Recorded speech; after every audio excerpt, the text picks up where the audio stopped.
So Article 1, Section 6 of the California Constitution states, slavery is prohibited. Involuntary servitude is prohibited except to punish crime.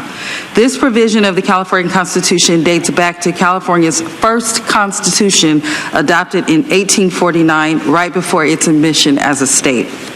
Since 1849, the provision of the California Constitution prohibiting slavery has contained a loophole. This loophole has permitted slavery or involuntary servitude as punishment for crimes. This loophole, known as the penal exemption, mirrors the language of the 13th Amendment to the United States Constitution, ratified in 1865 at the end of the Civil War, which contains almost identical language. The historical record shows that the drafters of the 13th Amendment debated whether to maintain the penal exception in the final language of the 13th Amendment. In the end, they kept it in. This meant that slavery did not end entirely in 1865. It continued in a new form fueled by incarceration, and especially at that time, specifically the incarceration of Black people. And here's what I mean by that. When it looked like the 13th Amendment was going to be ratified, state lawmakers, mostly in the South, but other parts of the country too, started to pass new criminal laws specifically targeting newly freed Black people. For example, these laws made it a crime to stand at a street corner with other people, and enforcement of these laws was targeted against Black people. If these quote, criminals could not afford the fines imposed as penalties for those new crimes, they faced incarceration. Those incarcerated Black people were then leased by the government to plantations, coal mines, railroads, and other businesses looking for cheap labor, a practice known as convict leasing. After the Civil War, convict leasing became a very profitable business, both for state governments generating revenue from leasing out incarcerated people, and for private industry for the cheap labor that they got from it. Convict leasing was practiced in California as well, dating back to 1851, and a form of this convict leasing system continues today. In California, incarcerated persons perform a wide array of jobs that are similar to the jobs that people outside of prison have. They work as cooks, dishwashers, and janitors. They repair roads and fight wildfires. They wash hospital laundry. They manufacture products like office furniture, mattresses, traffic signs, and clothes.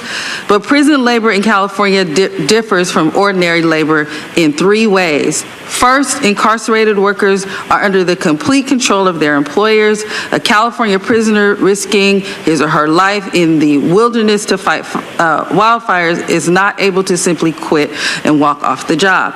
Second, incarcerated workers lack the protections of labor laws. They can be paid well below the minimum, and most in California are paid less than $1 an hour. And third, and most importantly, the work is not always voluntary. California law currently requires incarcerated persons to work, and incarcerated persons can be disciplined for refusing work. California Penal Code Section 2700 says it is required of every able-bodied prisoner imprisoned in any state prison as many hours of faithful labor in each day and every day during his or her term of imprisonment as shall be prescribed by the rules and regulations of the Director of Corrections. If an incarcerated person declines a work assignment, they can be disciplined for that, including the loss of good time credits and the loss of privileges like being able to use the phone. It is time to put these abusive prison labor practices to end in California, and Proposition 6 will do that. In recent years, several states have amended their state constitutions to remove penal exceptions. In 2022, 76% of Alabama voters approved such an amendment. Voters in Colorado, Utah, Nebraska, Oregon, Tennessee, and Vermont have also approved similar amendments since 2018. It is time for California to join those states. It's important to stress that nothing in Proposition 6 will prevent an incarcerated person from voluntarily accepting a work assignment, and some prison work programs promote positive rehabilitation by providing job training and allowing incarcerated persons to gain valuable skills that they can use upon release from prison. Proposition 6 will not affect those programs. And finally, there's no serious argument against Proposition 6. There's no official opposition to the proposition registered with the Secretary of State.